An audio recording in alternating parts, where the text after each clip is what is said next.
I was never that good at maths at school, yet later would amuse my friends with displays of rapid calculation. I asked Joe Wiley, one of the most famous voices in British radio, to join me at the Ironmongers Hall in the City of London. So many performers do talk about, if not being bullied as kids, but certainly not having a difficult time at school. Was that appropriate for you at all? Or? No, not really. No? Always popular? No, not particularly, no. But I wasn't bullied. I was just fairly quiet. Okay, that's all right. In my primary school that I went to, it was quite a weird old place. There was quite a nasty guy called Gary. I can't really say his full... Well, it was Gary Payne, actually. Yeah, good. P-A-Y-N-E. I'll get him for you later. Yeah, if you would. And what he used to do, repeatedly, was to tip up, if I had a bag, he'd tip the stuff on the floor, I'd throw my books on the floor, whatever, and then give me a good kicking. And what I learnt to do, in order to sort of distract myself from the sort of pain that was going on, as it were, being kicked and so on, was to count, the things that had fallen out of my bag, or if like a book had fallen open, to try and memorise the words or count the letters in the words on the page, or once like a box of pencil sharpenings was sort of fallen out, and I'd sort of count them and add them all up, and this was my way of sort of distracting myself from what's going on. And bizarrely, ended up with a lot of skills from that, which just go back to some unpleasant moron at school. I didn't realise you were so scarred. A little bit. I'd like to demonstrate some of this stuff to you. All right, so you brought a book with you. I did, yeah. And this is the book you're currently reading? Just finished it. You just finished it, excellent. Yeah. Can I just see what it is? Zoe Helen, Notes on a Scandal. Notes on a Scandal, all right. Yeah. For the record, you haven't been showing me that book. No. I haven't had a chance to look through it. No. And I'm going to ask you in a moment to open it up to a page and show me a page. And again, I haven't told you, I'll just open it up to this page. It's a completely free choice. Absolutely. Okay. So just hold it up like that. Just turn it around and show me. Okay. All right, from the top. All our money and wads of £5 notes in the biscuit tin. The thing is, Sheba is scared of money because she's never learned how it works. As he went on, I found myself distracted by Sheila's voice wafting in from the next room. No, look, she was saying in an agitated tone. I'm just sure you've got this wrong. Right, no, I understand, but isn't that rather an extreme measure? Richard Smuff. Yowza. All right. Turn the book round, don't lose your page. No. So up to the word measure, which is sort of roughly where I got to, which was on the end of the last word on the 8th line. Yep. If you counted up all the letters that I'd read through, to take you up to that word would be 296. Will you please just count through all the letters? Tell me how many letters there are. Go for it. Fine.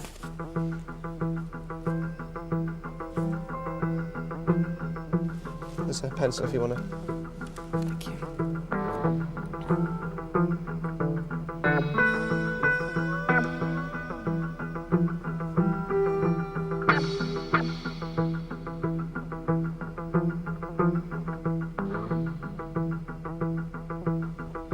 I think you might be right. You've done it. How many is it? I have. You've done it? 296. 296? Yeah. That's definitely right, 296. Thank you. Let's try one more thing. If you pop the book down, if you don't mind, and the pad and everything on the floor for a second. I'm going to give you a tray. There's a couple of cloths which I'll give you in a minute. If you could take that for me. Yep. And I'll ask you to stand up as well. Okay. All right. I'm going to turn around the other way, but there's a bowl on the table with a couple of hundred buttons in it. Yep. While my back's turned, this is what I want you to do. I want you to take a whole load of buttons, a few handfuls of buttons, put them on the tray. Make sure it's a very large number of buttons, and then I'm going to give you a cloth just to cover them up with. But if you do that now, I will face this way so I can't see.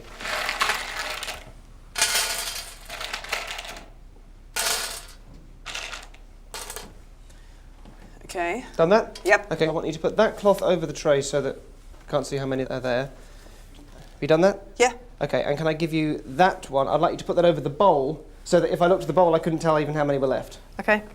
Yep, it's done. Just make sure the tray's covered, yes? Yep. All right, okay. Hold that in your left hand for me. Okay. All right, and slap me. Really? Can I? Yeah. Really? Yeah. God, so Harder than that. Like I've really upset you. No, I like don't I've really wanna upset hurt you. Hard, go. Again, harder. Ah, one more, go, hard. Ah. Take it off. Okay. 49. 49? Yes, 49. Right, Sit down for me. Count again. That was hard. Yeah. 2, 4, 6, 18, 20, 22, 30, 32, 42, 44, 46, 48, 49. Bingo. Congratulations, well done. Now can I slap you again? No. God, he must have had some bullying in the past. I've always thought that Derren was quite kinky, and just the things that he asked me to do today with the slapping and everything just kind of confirms that. The other thing with the buttons trick that was quite incredible was the speed at which he did it. Just knew down to the very, very button how many were there. When I was doing the book thing and reading out the number of letters, I was thinking, oh, please let it be wrong, please let it be wrong. Oh no, he's right. And I was quite dumbfounded that he could actually, work it out. It was 296 letters in that little paragraph. Freak. I'm sorry about that. Okay.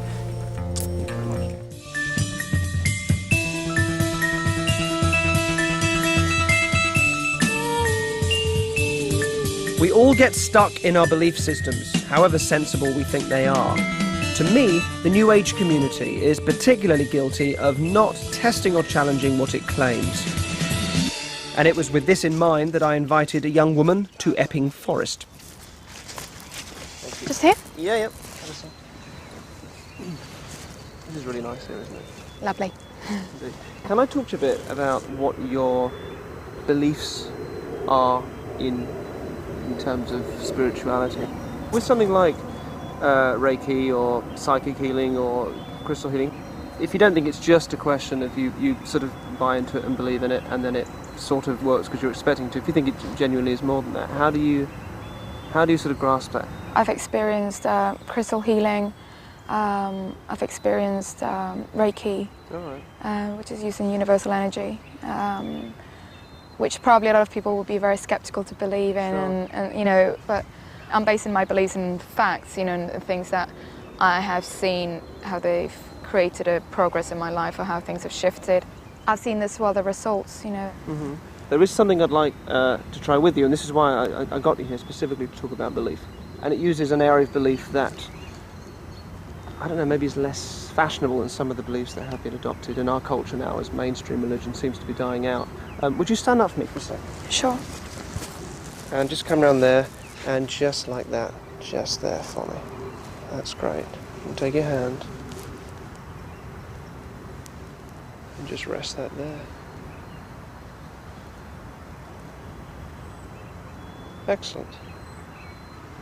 That's great, and you can just stay like that for a while I'll show you what this is. I'm going to show you something involving this, which is a doll.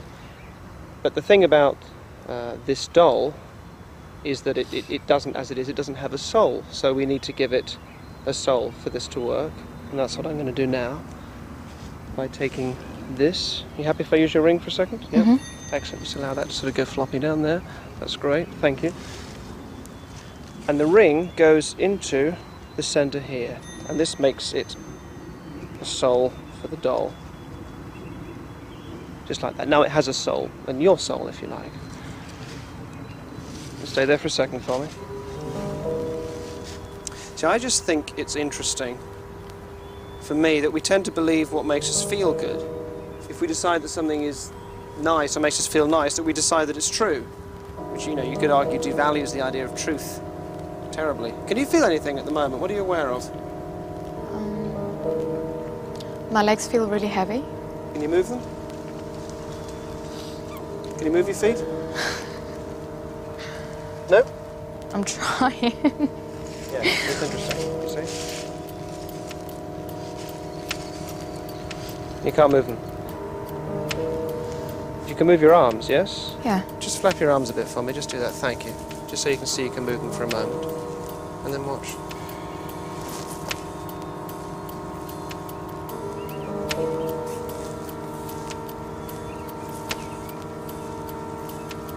What happens now? Can you move your arms? No. You trying? Yeah. Okay, now look at me. This will be perfectly comfortable, all right? There's nothing unpleasant about this, perfectly comfortable. I want you to count. Just try and count all the way backwards from 10 to 0 for me, out loud. 10, 9, 8, 7, 6, 5, 4, 3, 2. Let that close. Can you talk?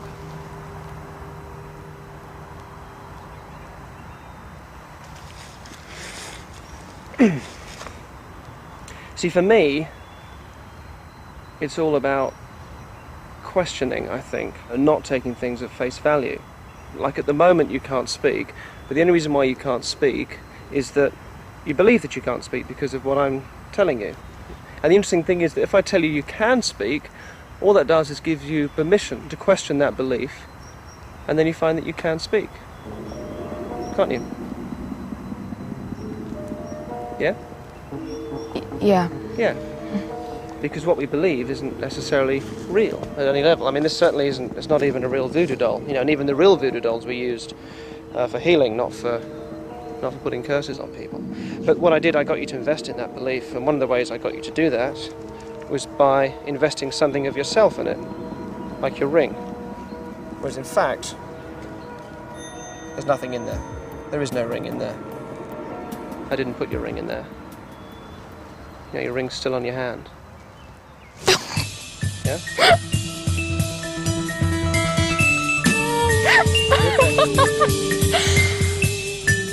How did that happen? You alright? I did see him taking the ring and putting it into the doll. I can't explain it. He asked me to start counting and I just couldn't open. I couldn't communicate.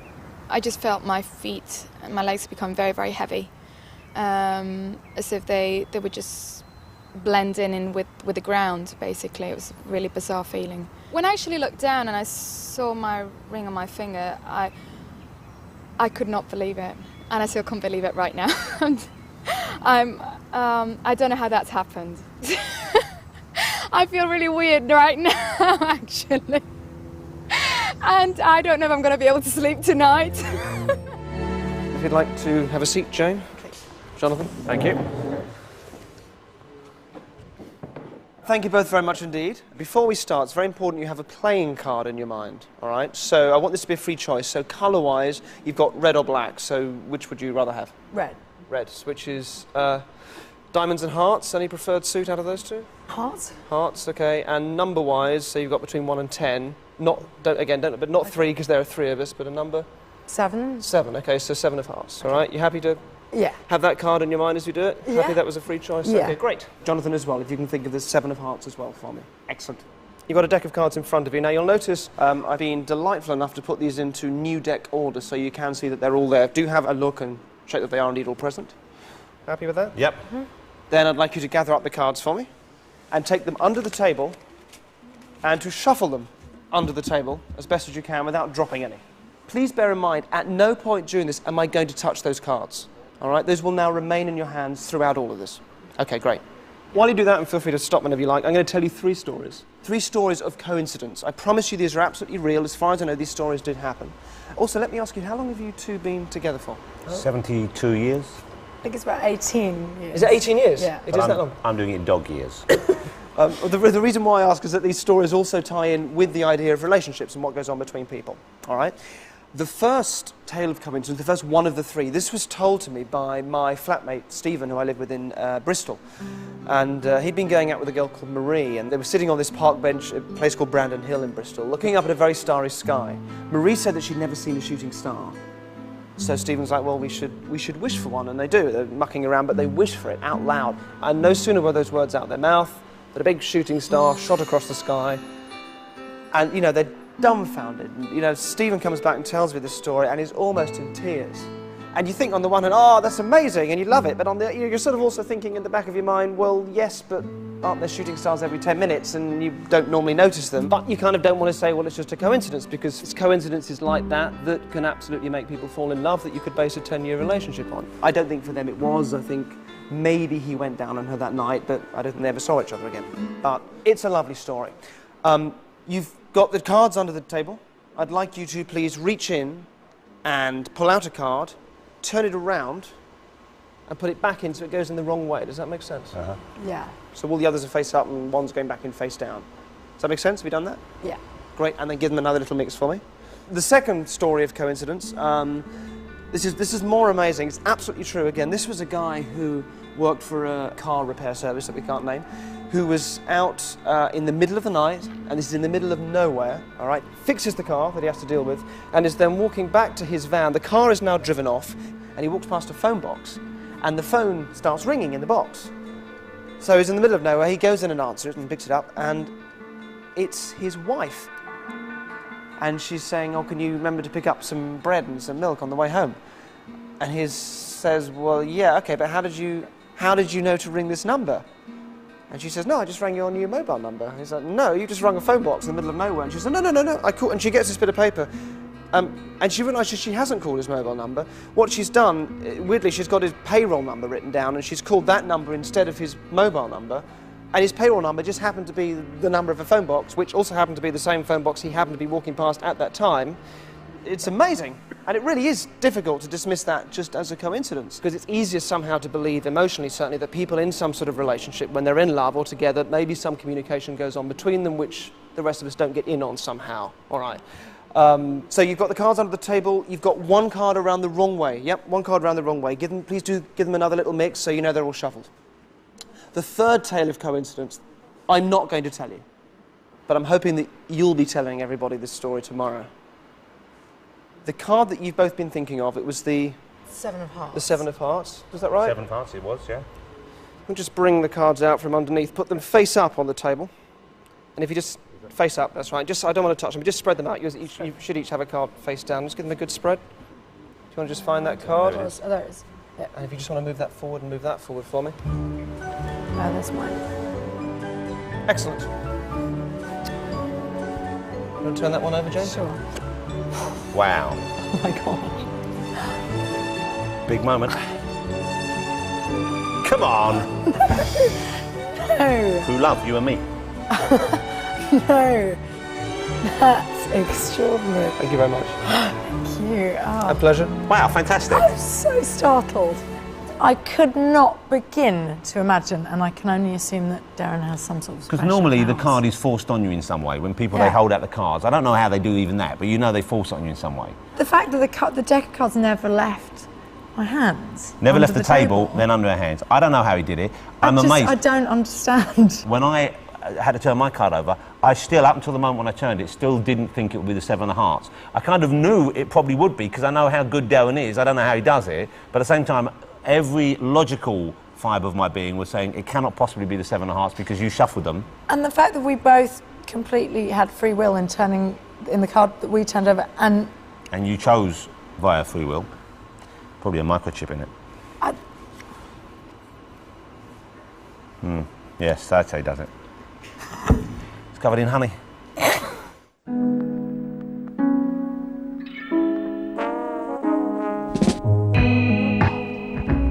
Imagine if instead of trying to work out what your complicated friends want for their birthdays, you could just go out and get whatever you like and then convince them that that's what they want. Life would be so much easier. And if you come and take a seat just over here, that'd be great. Just there. Just here. Thank you very much. Excellent. So, we spoke on the phone a few days ago. Yes. And I asked you to write down something you'd like for your birthday.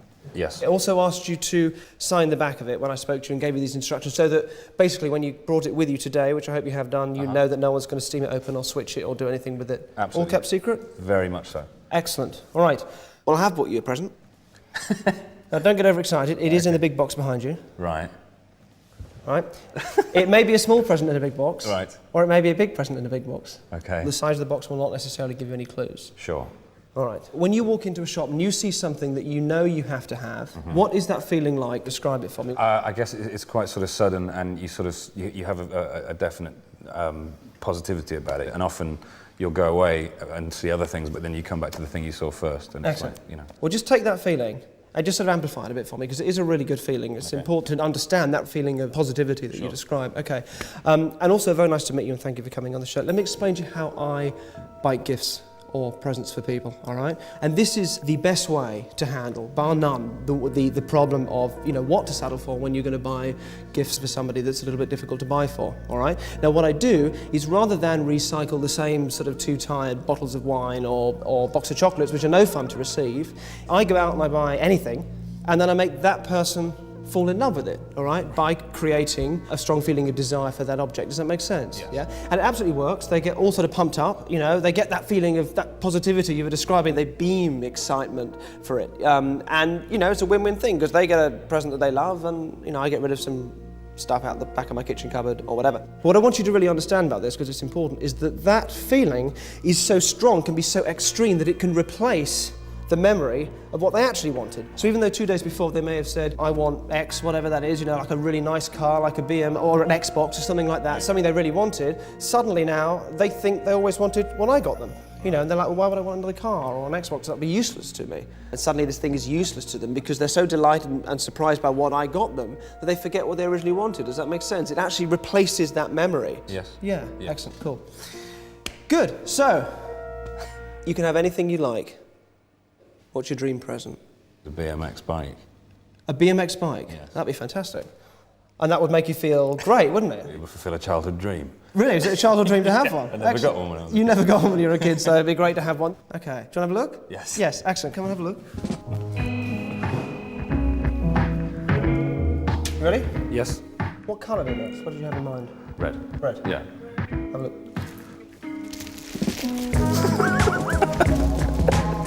You want to grab that? Good, nice and light. Yeah. Let's just put it over here. Sort of thing you had in mind? Yeah. Yeah. Was this really a childhood dream to have one? Yeah, it was. Oh, you got all red. I'm just amazed. I was just slightly odd. I'm delighted. Well, happy birthday. I hope it's. Thank you very much. I don't know a lot about bikes, so I hope it's the right sort.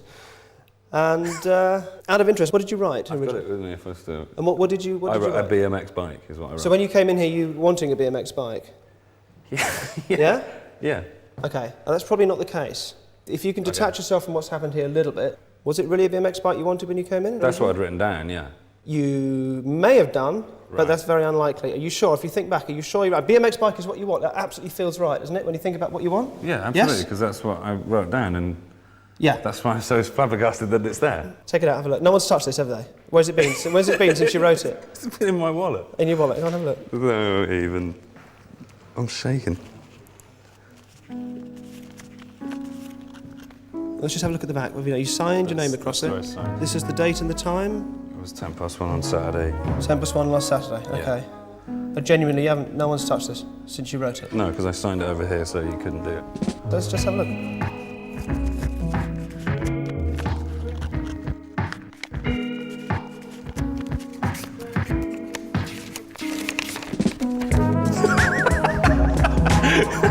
What's it say? Leather jacket. Leather jacket. Did you want leather jacket? No, I wanted to be a Max. So why did you write leather jacket? I didn't. You didn't write leather jacket. That's your handwriting. That's isn't my it? handwriting as well. This is what you want. This yeah? is what I want, yeah. All right. Any idea why you wrote that? No. That gives you that feeling of Yes. spontaneous positivity. That. Yes? Not Yes. this. You don't want that. No. That's useless to you. Absolutely. So you're happy with your present? As am I. Congratulations and happy birthday again. Excellent. Thank you very much. Oh my God. I'm genuinely a bit freaked out, in a nice way. I came in here thinking, if I can suss this out, if there's some kind of thing going on that I can work out logically, I'm just going to do it, and I'm not going to be an arse about it. I'm going to play along, and but I'm stunned. That's definitely my right, and that's my J, and I've got no need for a leather jacket, and I don't know what's going on. What's my name? He's going to have me in a pickle jar by 2. I know it. So if you found yourself wanting a BMX too, this is probably why. Very nice to meet you and thank you for coming on the show. Let me explain to you how I buy gifts or presents for people, all right? And this is the best way to handle, bar none, the problem of, what to settle for when you're going to buy gifts for somebody that's a little bit difficult to buy for, all right? Now, what I do is rather than recycle the same sort of two tired bottles of wine or box of chocolates, which are no fun to receive, I go out and I buy anything, and then I make that person fall in love with it, all right, by creating a strong feeling of desire for that object. Does that make sense? Yes. Yeah? And it absolutely works. They get all sort of pumped up, you know, they get that feeling of that positivity you were describing, they beam excitement for it. And, you know, it's a win-win thing, because they get a present that they love, and, you know, I get rid of some stuff out the back of my kitchen cupboard or whatever. But what I want you to really understand about this is that that feeling is so strong, can be so extreme, that it can replace the memory of what they actually wanted. So even though 2 days before they may have said, I want X, whatever that is, you know, like a really nice car, like a BM or an Xbox or something like that, something they really wanted, suddenly now they think they always wanted what I got them. Does that make sense? Yes. Yeah, Yes. Excellent, cool. Good, so, you can have anything you like. What's your dream present? The BMX bike.